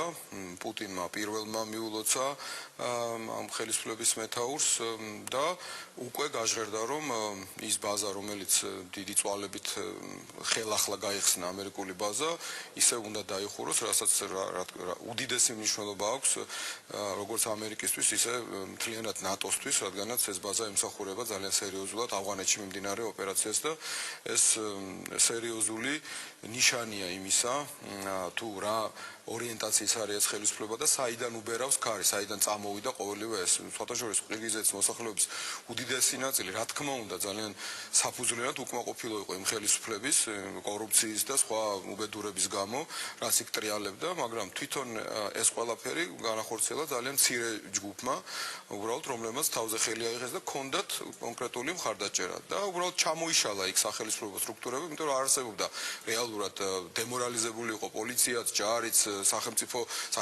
ინსტიტუტები და საერთოდ ყველა ინსტიტუტი, რომელსაც უნდა შეინარჩუნოს სტაბილურობა ასეთი არეულობის მცდელობაში, უბრალოდ არ ფუნქციონირებს. ბატონო გიორგი, უკრაინაში რუსეთმა პოზიციები გარკვეულწილად გაიმყარა არჩევნების შემდეგ. ყირგიზეთში შესაბამისად რევოლუცია მოეწყო.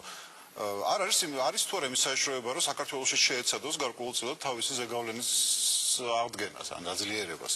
სწორედ მაგას მოგახსენებთ, რომ ნამდვილად შეეცდება, მაგრამ ეს აბსოლუტურად გამორიცხულია, რომ ეს სცენარი საქართველოში განვითარდეს იმის გამო სწორედ, რომ ჩვენ მთელი ამ წლების განმავლობაში ბევრი კრიტიკა, ასე ვთქვათ, მოვისმინეთ, ბევრი ლანძღვაგინება ასე შემდეგ, მაგრამ ერთს ვერავინ ვერ უარყოფს, რომ რაც იყო საქართველოს ის აღარ არის ის ქვეყანა. ჩვენ გვაქვს სხვა ქვეყანა, ანუ გვაქვს ქვეყანა, რომელიც არის სახელმწიფო. სადაც არის ყველა სახელმწიფო ინსტიტუტი ჩამოყალიბებული, ფეხზე მდგომი და განვითარებადი. არა ისეთი სრულყოფილი და ისეთი, როგორც ჩვენ იდეალში წარმოგვიდგენია, მაგრამ განვითარებადი და უკვე ისეთი, რომელიც ამას არ დაუშვა. ჩვენ გვყავს შესანიშნავი საზოგადოება, რომელიც ძალიან კარგად ერკვევა ვინ არის და ვის რა უნდა, ვინ არის მტერი და ვინ არის მოყვარე, ამაში ძალიან კარგად ერკვევა და გვაქვს ყველა პირობა იმისათვის, რომ ამგვარი სცენარი ქვეყანამ თავიდან აიცილოს მიუხედავად რუსეთის თუ შიდა მეხუთე კოლონის და რუსეთზე პირდაპირ მომუშავე ძალების მცდელობის. ბატონო გიორგი, ჩვენი წინასწარმეტყველი საუბრობდა აუცილებლობაზე რუსეთთან ურთიერთობის აღდგენის. სახელმწიფო დონეზე ასეთი ურთიერთობა პრაქტიკულად არ არსებობს, შეწყვეტილია. რა უნდა ქნას საქართველოს მთავრობამ, რომ კონდეს რაღაც დონეზე სამუშაო ურთიერთობა მაინც? მიკვირს, რომ თქვენ ამას ამბობთ, იმიტომ რომ თქვენ ძალიან კარგად იცით, ყოველ მეორე დღეს საუბრობთ ჟენევის პროცესზე. მაგრამ რეალურად ჟენევის პროცესი არ არის შედეგი. ეს მეორეა. ჩვენ ჟენევის პროცესი გვაქვს, სადაც ჩვენ ვესაუბრებით რუსეთს, მაგრამ განსხვავებით ძველი პერიოდისაგან და ძირითადად წინა ხელისუფლების პერიოდისაგან, როცა ჩვენ რუსეთი გვესაუბრებოდა სადღაც ბნელ კუთხეში, როდესაც რაღაცაზე დიდი წვალებით ჩვენი მხრიდან კომპრომისებით და ასე შემდეგ დავთმობდით და შევთანხმდებოდით, მერე ისევ რუსეთი ამას უკან წაიღებდა და ისე მოგვახლიდა სახეში და გადაგვახებდა თავზე რაღაცა შეთანხმებას, როგორც არაფერი კაციშვილი არ იყო გამკითხავი. ეხლა ჩვენ ველაპარაკებით რუსეთს საერთაშორისო საზოგადოებრიობის თანდასწრებით, ველაპარაკებით ევროკავშირის, ამერიკის შეერთებული შტატების, გაეროს და ეუთოს თანდასწრებით. რასაც იქ შევთანხმდებით, იმას უკვე ესე ადვილად ვეღარ წაიღებს რუსეთი უკან და ვეღარ იტყვის, რომ იცით რა არის, ესე არ იყო, აი აქ მე ასე კი არ ვთქვი, ისე ვთქვი. ასე რომ ჩვენ ამას მივახციეთ, რომ საქართველო გაჩნდა ძალიან სერიოზულად საერთაშორისო პოლიტიკის დღის წესრიგში და საქართველოში არსებული პრობლემა აღარ არის მხოლოდ მარტო ქართველების პრობლემა. ეს გააცნობიერა თელმა მსოფლიომ, თელმა დასავლეთმა, რომ სწორედ საქართველოში უნდა მოგვარდეს პრობლემები, თუ უნდა დასავლეთს, რომ თლიანობაში თელს ევროპაში და ამ რეგიონში იყოს სტაბილურობა, იყოს მშვიდობა, იყოს ნორმალური ურთიერთობა, რაც გვინდა ჩვენ. და ჩვენ არაერთხელ გვითქვამს, რომ რუსეთთან ურთიერთობის დაალაგება გვინდა, მაგრამ არა იმის ფასად, რომ ჩვენ გავხდეთ რუსების ისევ ყმები, მონები და ეგრეთ წოდებული უმცროსი ძმები და რუსებმა იბატონონ აქა და განსაზღვრონ რა იქნება საქართველოს შიდა თუ გარე პოლიტიკა. ეს უნდათ მაგა და ამის ხარჯზე გვეუბნებიან, რომ ამას როცა გააკეთებთ, მერე ვიფიქრებთ თქვენი პრობლემების მოგვარებაზე. შეძლებთ არც არავის არასდროს არ ვთქვია რუსეთიდან, თუნდაც ეხლა ამ ვოიაჟების ფონზე, რომ თქვენ დაგიბრუნეთ აფხაზეთს და ცხინვალის, ეს გამორიცხულია. ამაზე არც არის საუბარი. აი შანსს მოგცემთო მერე. ანუ ეხლა რო იტყვიან ხო არ ბნელა, ხო? რუსეთი გთავაზობს, რომ თქვენი მეზობლები, მეგობრები, ყველანი მიატოვეთ, შეაბრუნეთ მათ ზურგი, ჩვენს კი შემოbrundit და მერე ჩვენ გავარჩევთ ჩვენ შორის საქმეს რაღაცას მოვაგვარებთ. ესე არ ხდება. ესე არ არის და ეს ჩვენ უკვე გამოვიარეთ ელია წლები შევარდნაძის დროს და გარკვეული პერიოდი ჩვენ დროსაც ვერ ხერხდებოდა, რომ ყველაფერს დარქმევა უნდა თავისი სახელი, რომ რუსეთი არის ოკუპანტი, მაშინაც ოკუპანტი იყო, როცა ეგრეთ წოდებული სამშვიდობოები ყავდა იქ და ეს ყველამ კარგად ვიცით, საქართველოს პარლამენტს ადრეც და ჩვენი ხელისუფლების დროსაც არაერთხელ აქვს მიღებული რეზოლუცია, რომ ეს ეგრეთ წოდებული სამშვიდობოები არიან ოკუპანტები და რომ რუსეთი არის მხარე კონფლიქტის და ჩვენ გვჭირდება რუსეთთან კონფლიქტის დარეგულირება. რა თქმა უნდა, პრობლემები არის ადგილზეც სხვადასხვა ჯგუფებს შორის, რომლებიც წარმოადგენენ აფხაზეთს და ცხინვალის რეგიონს, ადამიანებს შორის ჩატეხილი ხიდია ბევრი და უნდობლობა არის, მაგრამ კონფლიქტი არის საქართველოს სახელმწიფოსა და რუსეთს შორის, იმიტომ რომ რუსეთს არ აქვს გადახარშული ის ელემენტარული ჭეშმარიტება, რომ საქართველო ერთხელ და სამუდამოდ არის დამოუკიდებელი თავისუფალი სახელმწიფო და ამას არასდროს ქართველიერი აღარ დათმობს. რამდენჯერმე რუსეთმა ეს მოახერხა, მაგრამ ამას აღარასდროს ქართველები აღარ დავთმობთ და ჩვენ აღარ გვექნება ესეთი ურთიერთობა, რომ აი რის უფლებასაც მოგცემს რუსეთი, იმას მივიღებთ. ჩვენ ვიბრძოლებთ ჩვენი სუვერენიტეტისთვის, თავისუფლებისთვის, ჩვენ მხარეზე არის სიმართლე და ამიტომაც ჩვენ მხარეზეა მთელი მსოფლიო და რუსეთი ბუნებრივია გაუძალიანდება იმას, რომ ჩვენსაც მივახციოთ რთული იქნება, ადვილი არ იქნება ტერიტორიების დეოკუპაცია და რუსეთისთვის ხელის აღებინება აი ამგვარ პოლიტიკაზე, მაგრამ ჩვენ გვაქვს ჩვენი აღებული გეზი. ჩვენ ვიცით, რომ ქვეყანა უნდა გავაძლიეროს, რუსეთი შეიძლება კიდევ ძალიან დიდ ხანს გეთანხმებით. იმაზე არ გვაქვს გათვლილი, რომ მანდამაინც როდის წავა პუტინი. ჩვენ ვაძლიერებთ ჩვენ სახელმწიფოს, ჩვენ ვიძლიერებთ ჩვენს პოზიციებს საერთაშორისო არენაზე, ჩვენ მიუხედავად ომისა და რუსეთის მუქარისა ვაგრძელებთ როგორც დემოკრატიულ რეფორმებს, ისე ეკონომიკურ რეფორმებს, იმისათვის იმისთვის რომ ეკონომიკა გაძლიერდეს და ასევე ვიძლიერებთ პოზიციას სოფლიოში ვაძლიერებთ ჩვენს ურთიერთობას ნატოსთანაც ევროკავშირთანაც ღრმავდება ამ ორივე მიმართულებით ჩვენი კონტაქტები და ეს არ არის რაღაცა უბრალოდ ლოზუნგები არის კონკრეტული ფაქტები ნატოსთან გვაქვს ახალი ინსტრუმენტები რომელიც უკვე გაწევრიანების წინაპირობას ქმნის ეს არის ნატო საქართველოს კომისია ეს არის წლიური ეროვნული პროგრამა ევროკავშირთან აი ახლა ხან თქვენს რეპორტაჟშიც იყო შტეფან ფულე გაფართოების და სამეზობლო პოლიტიკის კომისარი რომელიც როგორც სიტყვას ვთქვათ უხეშად რო ვთქვათ კურირებს თელ ამ რეგიონს და აი ამ საკითხებს და მან თქვა სწორედ და ეს უნიშნელოვანესი იყო მისი სიტყვები რომ 4-ჯერ ჩამოვედი საქართველოში პირველად აი ასეთი მაღალი რანგშიო მაგრამ 4-ვეჯერ ჩემი ჩამოსვლისას ვხედავ ძალიან სერიოზულ პროგრესს რაც ხდება ამ ქვეყანაში და ჩვენ გვაქვს ევროკავშირთან აი სწორედ იმის პერსპექტივა რომ ჩვენ ასოცირების ხელშეკრულებაზე უკვე წელს დავიწყოთ მოლაპარაკება თავისუფალ ვაჭრობაზე აი ელემენტარულად რომ წარმოვიდგინოთ მეორე მხარე ბატონო გიორგი მე ამ შემთხვევაში გულისხმობ უკრაინას სადაც იუნუკოვიჩმა ღიად განაცხადა რომ ნატო უკრაინის კომისიის მუშაობას აზრი აღარ აქვს და შესაძლოა ქვეყანამ საერთოდ უარი თქვას ნატოზე გაწევრიანებაზე ეს ფაქტი ხო არ აისახება საქართველოზეც რაღაც კუთხით ეს არ აისახება საქართველოზე თუ ნატოს გაფართოება უკრაინის კუთხით შეჩერდა საქართველოს ხო არ ასოთად მოყვება ამ ზოლში არა არ მოხდება უკრაინის ნატოში გაწევრიანება ეს არის უკრაინელი ხალხის პრეზიდენტის პარლამენტის და მთავრობის გადასაწყვეტი ხოლო ჩვენ გვაქვს ჩვენი გზა და ჩვენ გზომავენ და ჩვენს მიმართ დამოკიდებულება არის იმის მიხედვით თუ რას ვაკეთებთ ჩვენ და არა იმას რა ხდება უკრაინაში და ამის თქმა მინდოდა აი კონკრეტულად რას ნიშნავს მაგალითად თავისუფალი ვაჭრობა ევროკავშირთან ეს ნიშნავს უკვე მოლაპარაკების დაწყების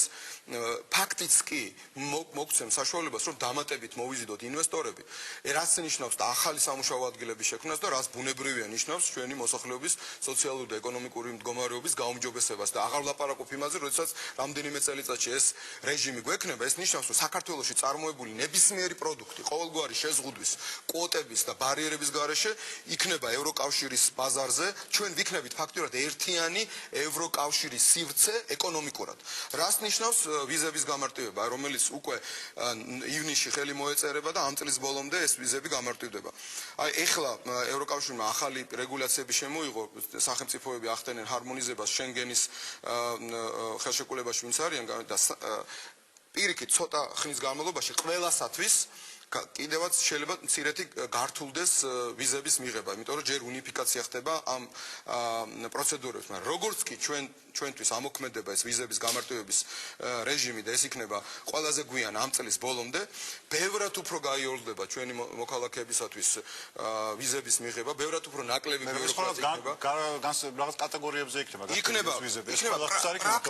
პრაქტიკულად ჩვენ იმდენი კატეგორია შევიყვანეთ ამ საკმაოდ რთული მოლაპარაკებების დროს აი ამ სიაში, რომ პრაქტიკულად საქართველოს ყველა მოქალაქე შეძლებს ევროკავშირის ვიზის მიღება. აქ ლაპარაკი არის სტუდენტებზე, მეცნიერებზე, სპორტსმენებზე, ჟურნალისტებზე, ხელოვნების სფეროს წარმომადგენლებზე, ბიზნესმენებზე, ადამიანებზე, რომლებიც სამკურნალოდ მიემგზავრებიან ევროკავშირში, პენსიონერებზე, ადამიანები, რომლებიც სხვადასხვა საპატიო მიზეზით თქვათ იქნება ახლო ნათესავის, თქვათ საფლავის მონახულება იქნება თუ რაღაცა კულტურული ღონისძიება, კონფერენციებზე მიმავალი. ანუ რომ განვაზოგადოთ ეს პრაქტიკულად მთელი საქართველოს აღარ ვლაპარაკობ, რა თქმა უნდა, ადგილობრივი და ცენტრალური მთავრობის წევრებზე, არასამთავრობო ორგანიზაციებს, პრაქტიკულად ყველაა. და ეს იმას ნიშნავს, რომ ადამიანს აღარ ექნება ის სერიოზული დაბრკოლებები, რომელიც დღეს აქვს, აი უზარმაზარი რიგები იმ საელჩოებში ფულს იხდიან და ერთი ამბავი არის. და ჩვენი მიზანია, რომ ამის შემდგომ, როდესაც ამ ეტაპს გავივლით, ამ წლის ბოლოდან უკვე დავიწყოთ აქტიური მოლაპარაკება იმის თაობაზე, რომ საერთოდ გათავისუფლდეს საქართველოს მოქალაქეები ვიზებისაგან და საქართველოს პრეზიდენტმა ხაზი გაუსვა ამას, რომ ჩვენი მიზანია, რომ ევროპასთან კონდეს თავისუფალი მიმოსვლა, საერთოდ უვიზო მიმოსვლა რამოდენიმე წელიწადში და თავისუფალი ვაჭრობა, რაც ნიშნავს საქართველოს კიდევ უფრო მეტად აყვავებას, კიდევ უფრო მეტად ეკონომიკურად წისვლას. ეს არის კონკრეტული პრაქტიკული ნაბიჯები. გარდა ამისა, კიდევ რითი დასტურდება, რომ ჩვენი ურთიერთობები ევროკავშირთან და დასავლეთთან ღრმავდება. ევროკავშირი მომავალი 3 წლის განმავლობაში აორმაგებს საქართველოსადმი დახმარებას და 180 მილიონი евро გამოიყო ამისათვის, სადაც ხელი მოვაწერეთ გუშინ. 180 მილიონი евро. მე ჩემთვის ცნობილია, რომ რაღაც კონკრეტულად გაწერილია, კონკრეტულად არის გაწერილი, მოგახსენებთ. რაზე გადანაწილდება ეს ნახე? ეს არის ჩემთვის ძალიან მნიშვნელოვანი პირველ ყოვლისა რუსულ-ქართული კონფლიქტის დარეგულირების ხელშეწყობისთვის. დევნილთა იძულებით გადაადგილებულ პირთა მდგომარეობის შესამსუბუქებლად. ეს არის დემოკრატიული რეფორმების ხელშესაწყობად. სასამართლო ხელისუფლების მიმართ ნდობის აღდგენის ხელშეწყობის მიმართულებით გადაიდგმება ნაბიჯები. ეს არის ეკონომიკური ჰარმონიზაცია ჩვენი კანონმდებლობის, რეგულაციების, სწორედ რომელიც მოამზადებს საქართველოს იმისათვის, რომ სწორედ თავისუფალი ვაჭრობის ხელშეკრულება შევიდეს ძალაში, რომელსაც ჩვენ მოლაპარაკებებს ალბათ წლის ბოლოს, როგორც გითხარით, დავიწყებთ. ანუ ყველაფერი კეთდება იმისათვის, რომ საქართველო მოემზადოს ინტეგრაციის ევროკავშირთან და შესაბამისად პარალელურად ამისა ნატოსთან შემდგომ ეტაპზე გადასასვლელი. ოპოზიცია ძალიან ხშირად საუბრობს იმაზე, როდესაც ისინი ხვდებიან უცხოელ დიპლომატებს, თბილისში ჩამოსულ დიპლომატებს, ხშირად ისმის ხელისუფლების კრიტიკა უცხოელი დიპლომატებისაგან. თქვენ როცა ხვდებით იგივე უცხოელ დიპლომატებს, რა რეკომენდაციებს გაძლევენ? ანუ რა უნდა გააკეთოს ქვეყანამ იმისათვის, რომ გახდეს სრულუფლებიანი ევროპის სრულუფლებიანი წევრი? მაგ ბევრი მარჩილობა არ ჭირდება, არსებობს ევროკავშირის სამეზობლო პოლიტიკის სამოქმედო გეგმა, რომელიც არის ქაღალდზე დატანილი კონკრეტული დოკუმენტი და სწორედ აი ამ დოკუმენტში ასახული რეფორმების შესრულებაზეა სულ მუდმივად საუბარი. სადაც ჩვენ ლაპარაკობთ იმის თაობაზე, რომ ძალიან ბევრი რამ არის გაკეთებული, მაგრამ მართლაც გასაკეთებელი ბევრად უფრო მეტია და ყველაფერი არის გაწერილი. აი ევროკავშირი გვესაუბრება იმაზე, რომ ჩვენ როგორ დაგვეხმაროს, რომ ეს გეგმა წარმატებით, როგორც ადრე წარმატებით ვასრულებდით და სწორედ ამას ვამბობ, ეს არ არის უბრალოდ ისე თავისი სადღეგრძელო კი არ იყო ეს შტეფან ფულეს ნათქვამი, რომ მე ვხედა პროგრესს.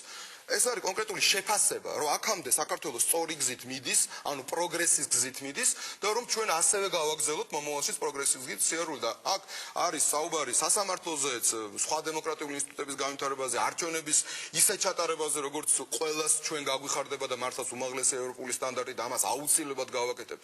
მედიის კიდევ უფრო მეტ თავისუფლებაზე, ეკონომიკის განვითარებაზე, კორუფციასთან ბრძოლის გაგრძელებაზე და ყველა იმ საჭიროებო საკითხის მოგვარებაზე, რაც ჩვენ ხალხს აწუხებს. ჩვენ ქვეყანაში უამრავი პრობლემაა და ჩვენ ყველაზე კარგად ჩვენ ვიცით. და ამაში გვერდში გვიდგანა ჩვენი ევროპელი პარტნიორები, ბუნებრივია ჩვენ გვინდა რომ ეს ყველაფერი უკვე მომხდარი იყოს, უკვე გადაწყვეტილი იყოს, მაგრამ ამას რა თქმა უნდა დრო ჭირდება და ჩვენ ვიცით რა უნდა ვაკეთოთ, როგორ უნდა ვაკეთოთ, გვერდზე გვიდგას მთელი მსოფლიო და ეხლა ვისაც იმის ილუზია აქვს, რომ აი ამას ყველაფერს პოზიტიურად ჩაანაცვლებს რუსეთი და რუსეთი აქამდე რო არ გვიკეთებდა და გვაქცევდა და გვანგრევდა. ეხლა რამოდენიმე ადამიანის ლამაზი თვალების გულისთვის ამას ეხლა ყველაფერს გაგვიკეთებს და მოგვიგვარებს და ამის გამო ჩვენ თელ დასავლეთს და თელ მსოფლიოს, თელ ცივილიზებულ სამყაროს ზურგი უნდა შევაქციოთ. არ ამგონია რომ ახლა არავის არ ჯერა და მომავალში ვინმე დაიჯეროს ეს. ამიტომ ჩვენ ვიცით რომ ჩვენ სწორი გზით მივდივართ. საბედნიეროდ არა მარტო ხელისუფლებას აქვს ეს კურსი აღებული საქართველოს მოსახლეობის და პოლიტიკური პარტიების უდიდეს უმრავლესობა სწორედ ეს კურსი აქვს ამიტომ აღებული და ჩვენ ერთმანეთთან თანამშრომლობით კამათითაც ერთმანეთის ოპონირებითაც ამ გზით უნდა ვიაროთ. ეს არის ერთადერთი გზა ჩვენი გადარჩენისა, ჩვენი ამ მძიმე რთული მდგომარეობიდან გამოსვლისა. მაგრამ ჩვენ გვაქვს ოპტიმიზმი, იმიტომ რომ ჩვენ ვიცით რომ რა ქვეყანა ჩავიბარეთ და დღეს რომ ბევრად უკეთესი მდგომარეობაა დედაქალაქშიც და სხვაგანაც. ეხლა ტრივიალური საკითხებია დენი, გზა, ინფრასტრუქტურა და ასე შემდეგ, მაგრამ ბევრად მეტია გასაკეთებელი, ეს ვიცით. კი, ამას ჭირდება მოთმინება, კი, ჩვენ გვინდა რომ ეს ყველაფერი უცებ გაკეთდეს, ჩვენ ყველაფერს გავაკეთებთ იმისათვის, რომ რაც შეიძლება დავაჩქაროთ ამ პრობლემების მოგვარება და რაც შეიძლება დავაჩქაროთ, როგორც საქართველოს ევროპულ ქვეყნად, ევროკავშირის წევრ ქვეყნად ჩამოყალიბება, ჩვენ ვართ უკვე ევროპული ქვეყანა, ძირძველი ევროპული ქვეყანა ვართ.